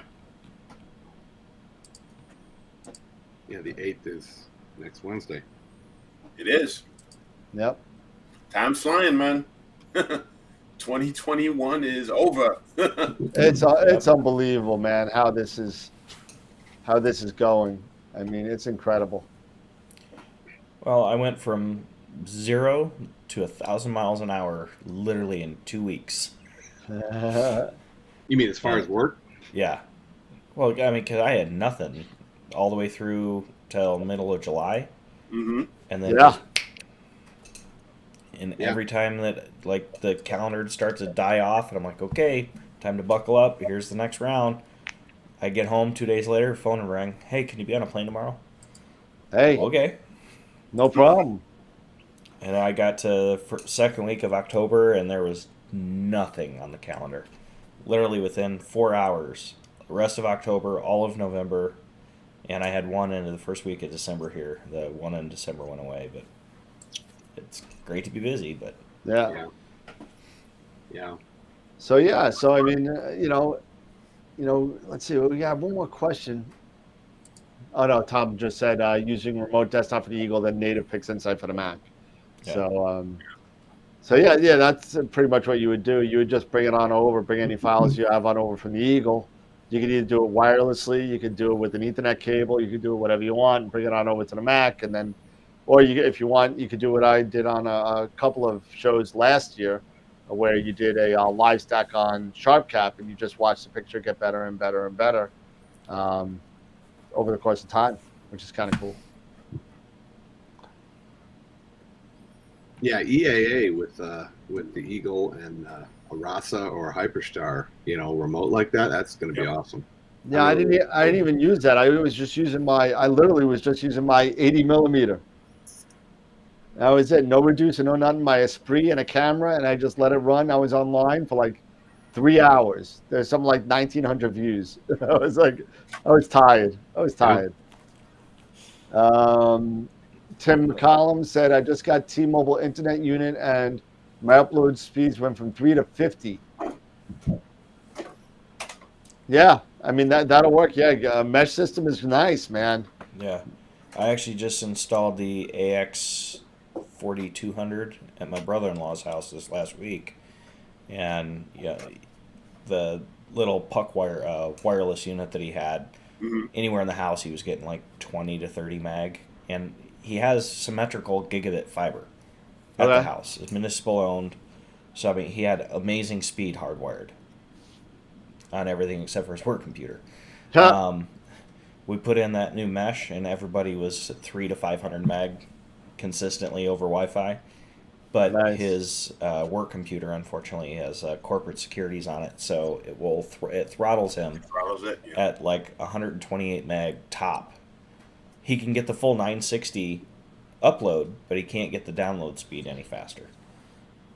So apparently my friend Mike Siniscalci just sent me a text, and if you don't know who Mike is, he actually he's an astrophotographer from Long Island who has a couple of APODs. And he sent me, we were talking about wind, and this is something you may be interested in. It's a complete wind gate, made kind of almost the way that you're talking about, but it's made with lightweight. It's kind of cool. I'm looking at it right now. I'm going to send it to you. Send it over to me. I'll send it to you. But my buddy Mike. With me using PVC, I'm doing this on the cheap. No. This is cheap. This is cheap, bro. I do things on the cheap. Jason's lazy. I do things cheap. Well, I'm lazy and cheap, just because all of my budget has gone to other things, like paying bills and keeping a roof over my head. Hey, absolutely, man. And I just put it in the AstroWorld chat right now. And what I'll do, if anyone else is interested in making stuff like this, I'm going to throw it in the chat box as well on all the on all the servers and all that kind of stuff. So let's see. Very nice. Okay, cool. Oh, I see what they did. Okay. You see? Yep. I like the little hack that he did too. He used 3/4 and then bought a piece of 1-inch. Yep. Slid it to make a clip. And I'll put it in there. And there you go. Portable windshield. There you go. So that's something new. So I mean, we're at 10:30. Man, I was an hour and a half already. Yeah. We're there. Time flies when you're having fun. I mean, we always have fun though. Yeah. Sometimes we go off the deep end, but we always have fun. But yeah, so I mean, just some final housekeeping stuff, everybody. Remember, as you see on the bottom, upcoming guests, we got Hendrik from Star Aid coming on the 10th, which is the Friday after next. The following Friday is 12/17, Amy Astro, and the drawing for the Mars camera. And that's going to be our last show until the 7th of January. And we're going to have Evo, who is the creator of APT. He's going to come and give us a rundown on his new release that just came out a couple of weeks ago. And hopefully we'll have a date for you soon regarding the Prima Luce trio. That will be Filippo and Omar and Tom from Prima Luce Lab. So that's going to be a lot of fun. If you are interested in entering into the free raffle, please send your email to myself at, let's see, I'll put the little scroller thing on the bottom again. And I wish I had a way to kind of do this another way. Let's see, and It's hard being a one-man band. yeah, especially when my holder for my keyboard is over there behind my telescopes. So I will show it now, and don't forget to email your entrance to the email that's going to be coming across now, and you'll be able to get in there. And again, please, if you already emailed me once, don't email me a second time. You will only get one entry, and that goes out to Mr. Ellis. So you know who you are. But yeah, definitely do it. And we got let's see, order me a permanent pier from Next Dome. Yeah, Mark's getting his Next Dome. So He's just getting a pier from Next Dome. Yep. Hey, listen, that's a start. Yeah. You know, when I move to the Carolinas and like how retire and whatever, I'll have my Ron Breacher room. I'm gonna call it. It's gonna be the thing and the warm room and everything and the cot, and TV and internet, and I'll be all set. But that's all the upcoming dates and the things we got going on. I do know that we're in negotiations also with Dr. Sass from my telescope to come on and hang out with us as well. So I know Pete Myers has been working on that with Dr. Sass. So hopefully we can get another Southern Sky Challenge contest going, and hopefully we can get that going for 2022. That'd be nice. Yeah. Okay, Bill. Eventually, that is going to be the goal. To get the Sky Shed pod or something similar. Did you had one ready to go? I you know what? I had it, but then it fell through. And we were gonna have dinner, and we were gonna have a party, and Sure. I was gonna help you pack it up and everything, and I was gonna go to Jersey. this much. They $8 short. Oh man! So, What are you gonna do? Build a roll-off. I know. Well, you know what? Pure Tech has a nice little set of roll-offs for a decent price. You know what? Pure Tech it's here in Bartlett. It's here in Bartlett, Illinois. Okay. I actually reached out to them. They're not cheap. I'm letting you know. I saw the price. Once, Eric. The Telestation 2, which is the one that you can move Yep. around. It's mobile. You can tear it apart. I believe 7 by 7 was around 88. I was gonna say 9. Yeah, the smallest one that they have is like 7,800, I think, if I Yeah. remember right. But I mean, but still, for 7,800 for that kind of But that is solid though. yeah. They're solid. So I mean, Yeah. it is quality. From what I know, I don't know anybody that has one yet. Mhm. But from the Anybody yet because I probably won't be one. I'll tell you when I move. Shipping, even though I could save on the shipping because I could just drive to Bartlett. Oh no! I'll just drive to Chicago and then we'll have dinner, Yeah. and and then we'll do that. But I mean, it's really nice. The way if you take a look at Pure Tech, and look at their new what is it, the telestations? Yeah, the And, telestation. and You said this is a take look. portable setup? Well, Well, it's not portable, It's but semi-portable. but you can take them apart and you can move them. They're easy to assemble. So if you ended up moving somewhere, like you to Florida or something like that, You're not stuck. permanent. You're not stuck, with it, leaving it there. You can disassemble it and move it. And they do actually have a mobile. They do have an actual mobile telestation. I think Yep. it's like 10 by 7 or something. Yeah, like it's that. like 15 grand though. Yeah, it's not cheap either. You actually hook that up to the back of your truck and just, Well, hit yeah. and roll. I mean, for $8,000, I could build a hell of a roll-off. Yeah. As I say, Yeah. Simon did a really nice one for his, and he's got room for 3 scopes in his. Yeah. Yep. Yeah.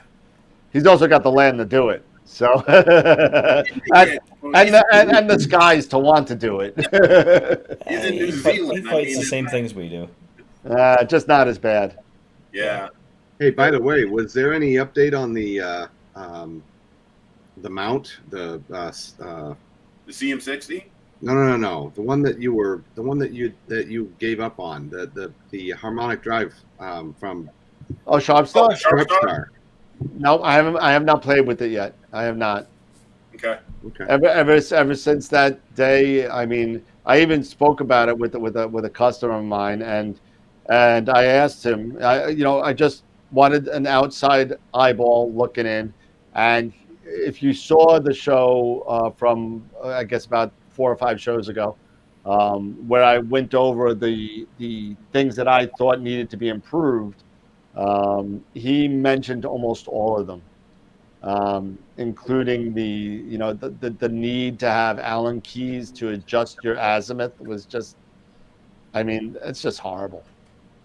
I mean, I mean, these knobs are literally no bigger than a dime.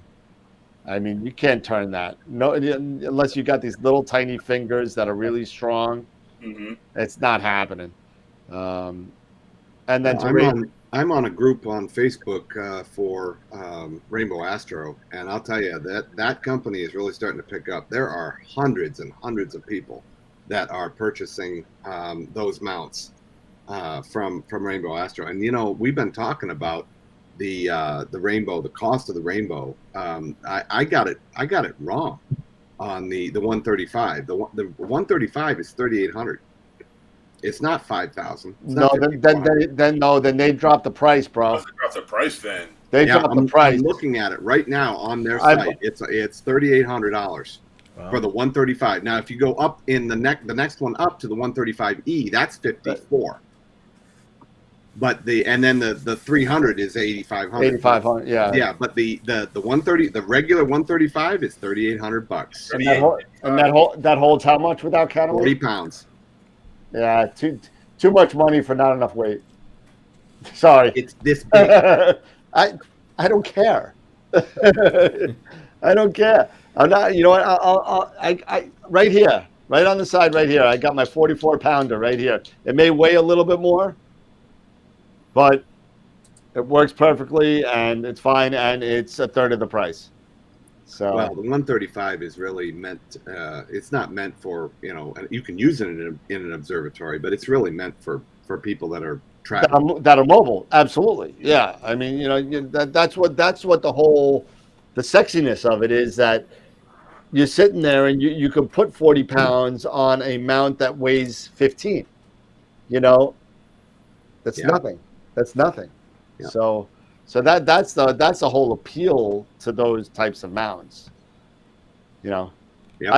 I just want to see those people that like actually put like a C14 on it without a counterweight and the whole damn thing flips because they forgot to put it. Yeah, wow. There's got to be somebody out there that has done that. Yeah, if you're on a tripod, that's a problem. You know, but if you're on a pier, you know, you're going to be fine. That's not going anywhere. But I mean, it's like dropping a frozen turkey in hot oil. You know, it's kind of one of those things where you're like, oh, you don't want to see it, but you know, when you see it, you're like, that was just stupid. Yeah. But yeah, encoders, I'm sure. Yeah, the E is for encoders. I'm sure. Yep. Yeah, That's exactly what it is. There are higher resolution encoders on there. Yep. But that's the same thing with the RH and the EQ8R. You know, they charge you what was it, $2,700 more? Oh yeah. For the higher encoders. Mm-hmm. I'm like, I'm only putting a 5-inch refractor on here.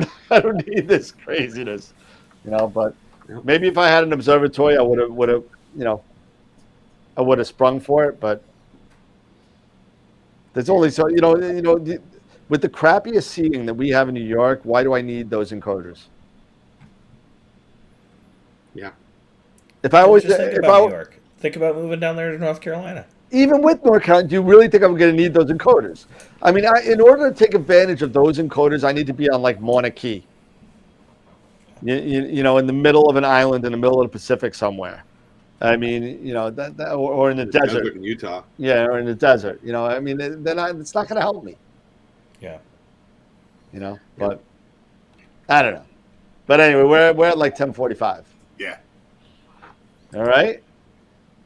Pete, good seeing you guys again. He's been hanging. He's been here for an hour. He's been here for a while. Man, I must have missed it in the chat. I'm sorry, Pete. What's going on, man? I called it out. You didn't hear me.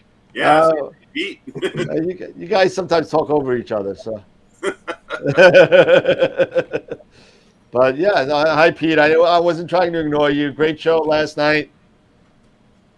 Very, very cool. Thank you for the shout out. No, Pete allowed me to kind of promote AstroWorld on Masters of Pix Insight last night. So nice. that was nice of him to and them to allow me to kind of come on. So thank you so much for that. And the 14th is the next Masters of Pix Insight. Check it out, $35.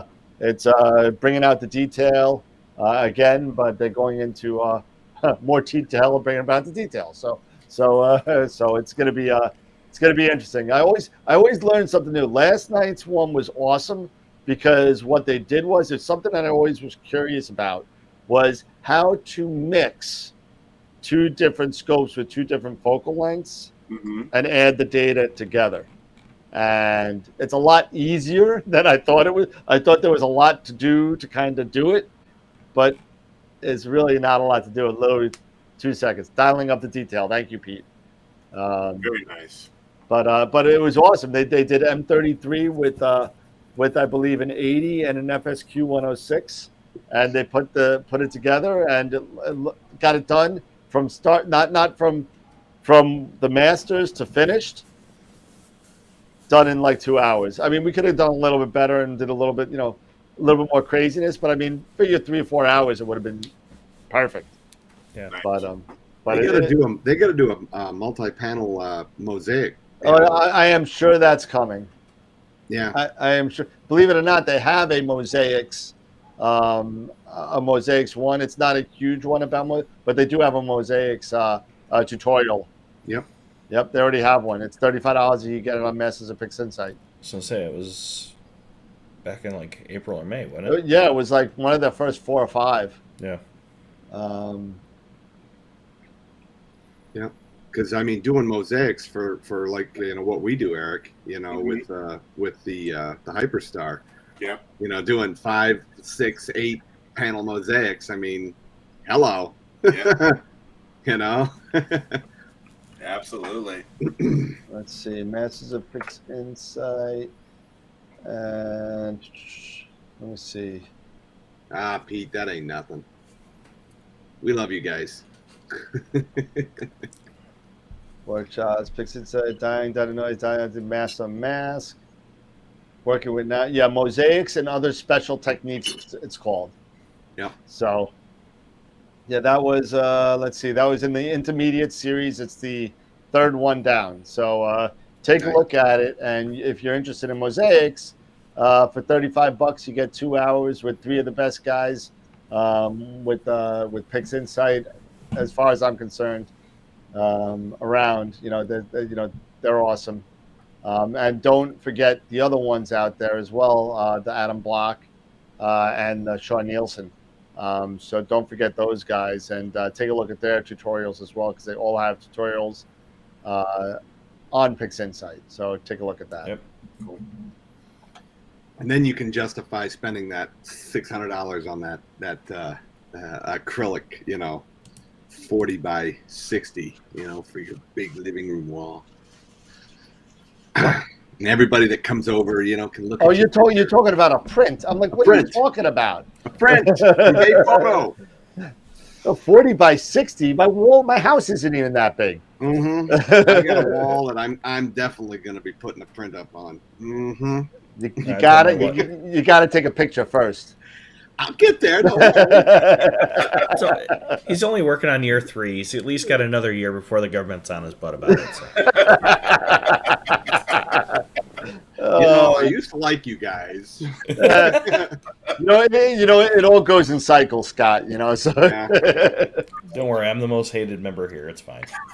It's just smearing that love. well, Jason, if you get a show in New York, let me know. We got now that New York's starting to buzz again, and it's not The Walking Dead. Right. We definitely got to hang out. And hopefully, I know it's a little early to talk about it, but hopefully by Memorial Day area, getting down to Cherry Springs and having the star party that wasn't. I kind of fell off, so I'm assuming the star party didn't happen. No, it did. The weather. No, the weather was just not cooperating, and it just wasn't worth the drive for most of us. And the only person to be worth driving is Scott, because he lives like 45 minutes away. But because they just got over, because they had the hurricane. Yeah, that Ida. It just, was just blowing, coming up through New York and everything. So. Yeah, so that was just horrible. So hopefully, and that maybe the new moon in May, late May, early June, is where we're looking for to kind of have the unofficial, unsanctioned first AstroWorld star party. Nice. So it's gonna be cool. I hope it works out. I really do. If not, I'm still gonna go to the Cherry Springs star party, whenever that is. And don't forget NEEF, that's coming up, which is you'll be seeing me and Pepper and Crazy Eddie will be on NEEF, doing the crazy commercials, and that's going to be live and on virtual. They're doing both this year. Nice. So that's going to be cool. Yeah, Eddie, I know they hold the Black Forest Star Party, but September in Black Forest is always, or not always, usually worse in weather than the June Star Party, which is the Cherry Springs Star Party. All the time I have problems in September because it's in the middle of hurricane season. These things just come up out of nowhere. And I literally got chased by a hurricane leaving Cherry Springs once. So it's just, I don't know. If it's clear, I'll go to that too. So, but Eddie's a friend of mine. He lives in the Pittsburgh area. And we've known each other for 4 years, saying that, we're going to go to Cherry Springs, and we have yet to meet each other face to face. He's a big time customer of Camera Concepts. So thanks for your support, Ed. But anyway, all right, I'm done talking. I was gonna say, you got 3.5 minutes before we hit our 2 hour mark. So yeah, really. All right. Well, final thoughts. Round the horn or no? No, good show, great, guys. So, and thank you everybody for all the help and advice. on my little project here. So you know. Yeah, absolutely. You know, And yeah, I'm popping back and forth between our chats and looking at this windshield, how to figure it out. So one maybe thing we could. I actually realized looking at this thing right off the bat, I made this thing too big. Hey, hey, go So, bigger, go bigger, go home, right? so I'm gonna go outside and measure this thing because it doesn't have to be 10 feet wide. I It's mean, not Texas, Eric. yeah, I know, right? I mean, the scope, even with both the Schmidt and the Rasa, I'm probably only 4, if that, Yeah. in width, if that. So, Even if you did a 4x6, you'd probably be fine.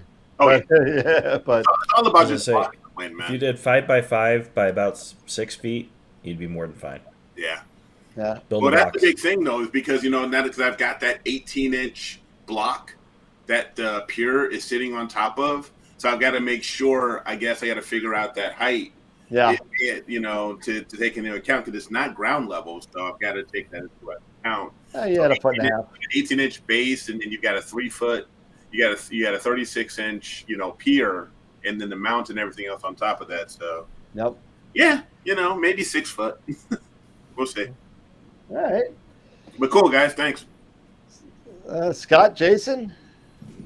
Just glad to see you guys again. I know it's been a while, so it's good to be back and Yeah. hearing the familiar banter. Yeah. Hey, Tegan just hopped on. So Yeah. hey, Tegan. Bye, Tegan. Tegan's like, yo, what's up? All right, see you, boy. Have a good one. Whenever you want to come on, just come on, man. I know you're busy doing all the high point stuff, but Yep. yeah. Come on, man. Damn you. That's like, what was it? 24? Damn it. All right. All right, guys. All right, fellas. Great show. Everybody have a good night. Thank you for watching. Take a look. And just so you guys know, this allows me to record at the same time, even though the vMix did too. It just took up too much space. But I'm going to be putting out edited versions of the show the following week. So crunch it down, some of the banter out, the more pointed discussions on. And so for those of you that don't like to listen to me talk about garbage, it won't be on there. So that's something also to look forward to on the channel. So Very good. that being said, everybody have a good night.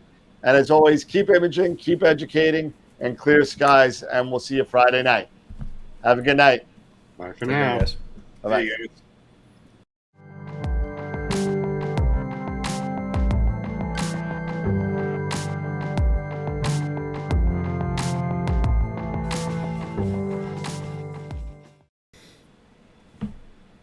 Nice. Okay. Oh, hold on. Oh, it's